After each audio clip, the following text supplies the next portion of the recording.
Hey everyone, it's Jay from Plot Leakage, and today something a bit different. We're covering DC for the first time. It's only right that we do it with the first DC superhero, Superman. The official teaser trailer's out now, and I'm going to be breaking it down for you guys with Easter eggs and things you might have missed. So, we open in the Arctic, near the Fortress of Solitude. Not too far, we see Superman fall straight out of the sky. He's been beaten up here by one of his enemies. Not sure which one, but I do know that this is after he's been in an epic fight. It's kind of reminiscent of Superman's first flight from Man of Steel, but it's not quite that. He's just been, beaten up, and he's tried his best to fly home, but he couldn't quite make it. We then see Clark Kent with the controversial hair going into the Daily Planet, cut back. Who could defeat Superman that badly? He's bleeding out, he's struggling to breathe. They're trying to send a message that one of, if not the main villain of this movie, is going to be really freaking OP. My guess from this specific fight is that it's probably Ultraman. Ultraman being a alternate evil version of Superman, usually a clone of Superman. My guess is that it was Ultraman, who is in this movie. He's probably beaten up Superman so bad that he's on the floor bleeding out. We then see from James Gunn. Now, this is very reminiscent of the first Man of Steel trailer by Zack Snyder, of course, just produced by Christopher Nolan. It had that same tone, that same kind of feel, like they had to have been thinking of that when they did this. I always think of that Man of Steel trailer from Zack Snyder whenever I see stuff like this. So James Gunn has said that Zack Snyder's Man of Steel and his take on Superman did inspire this movie, and I see it. So for all you Man of Steel lovers like me, I love Man of Steel. This is like the spiritual successor, because this is not an origin story. So this could have been the story to a Man of Steel 2, had we ever got that. Shout out James Gunn. I'm sure there's stuff in here for you Zack Snyder fans. We then see Lois Lane and the Daily Planet. We see Clark Kent. At this point, this might be a flashback, but we do know they're already in a relationship for most of the duration of this movie. The director of the Guardians of the Galaxy trilogy, don't get mad, they have to put that in there, give credit where it's due. That's a successful trilogy. We see Superman with his dad, presumably before he passes, since Superman's dad usually dies. We then see Superman whistle to call his dog Krypto, first live action debut as far as I know. Now, Krypto is from the comics, and he's a Kryptonian dog. He has superpowers just like Superman. It's going to be really cool to see them work together.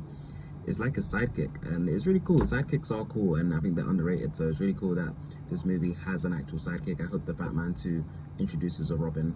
We see Superman save a kid, being epic, flying in the sky. Lex Luthor's pissed. Luthor Corp logo looks amazing. The building looks amazing. We see Nicholas Hoult, who I'm a big fan of from Skins until now. I'm proud of him. He auditioned to be Superman, fun fact, but hey, he looks like a comic accurate Lex Luthor right there, so it looks great. It looks like he's got Superman kind of not chained up, but trapped in a box, which he easily breaks out of. Perhaps Superman was weakened and then locked, and then now he's breaking out. You can see people on the sides taking pictures, looking at him like he's some kind of freak. This is definitely going to be a movie for the outsiders, the kids who get bullied, the kids who feel different, and showing how, it's okay to be a bit different. You still deserve respect like everyone else. It's going to be a very inspiring movie. Superman breaks out of his cage, literally and metaphorically.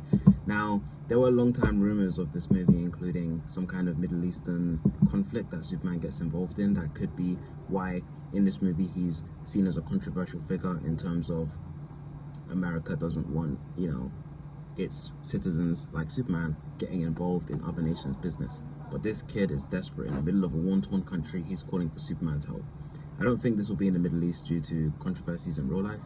My guess is that they've changed it to actually, I do know, sometimes I forget things I know for a fact. They've changed this to a completely different country. I think it's meant to be Eastern European, but these people do not look Eastern European, so and also even then that's kind of controversial because there's a war going on there in real life as well. So regardless, you get the gist. This is something that Grace Randolph reported a long time ago, there'd be some kind of war-torn country in the film.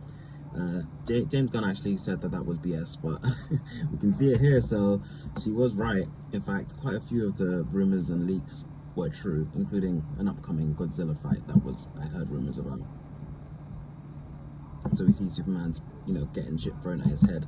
Like I said, probably because he keeps getting involved in other countries' business, and that thing getting thrown at his head, that random guy throwing a can at Superman's head, very much reminds me of that one shot from what's that movie? The Boys, the TV show, when someone throws a can at Homelander. So we keep going. You see Stag Industries, which is this movie's gonna have a couple like corporate villains. You got Stag Industries, which is a genetics company. You got Cord Industries. You got Mr. Terrific's company, etc., etc. Lex Luthor, Luthor Corp. Superman's obviously either made a mistake or he's being blamed for something, but he has friends. It looks like, I don't think Green Lantern's coming to arrest Superman. It looks like he's coming to support him. We have Guy Gardner, live action debut, looking fairly comic accurate. Same with Hawk Girl, looking fairly comic accurate. Shout out Isabella Merced, come a long way from Madam Web. We have the Godzilla creature fighting Superman. Superman and Lois at their home with a crazy fight going on in the background. The green light, I'm guessing, is Green Lantern, and the other Justice Society / League heroes fighting someone. Superman's probably thinking, they got this, and then Lois is like, nah, you need to go back in. You need to go help. They're very much in love. It's cute. I don't know who that robot is. We've got the Fortress of Solitude in this movie. I'm not sure who that guy is. Maybe like a... don't think it's Martian Manhunter. That's my best guess though. I'm not really sure who that's supposed to be. Some kind of alien, I'm guessing. Buildings destroyed. Lex Luthor pissed. News reports. Superman helping out. Krypto helping out. And here we have Ultraman. Now, I already explained who Ultraman is. They've changed his costume to not be an exact Superman clone. I do hope that Ultraman wears a Superman costume at some point. I think it looks cool, you know, the anti-version versus the good version. Regardless though, Ultraman's black noir looking costume is cool. And these two are going to be, I feel like Ultraman's the only one who's as strong as Superman who can beat him up as badly as we see. It's going to be an epic fight. We've got Mr. Terrific looking very comic book accurate.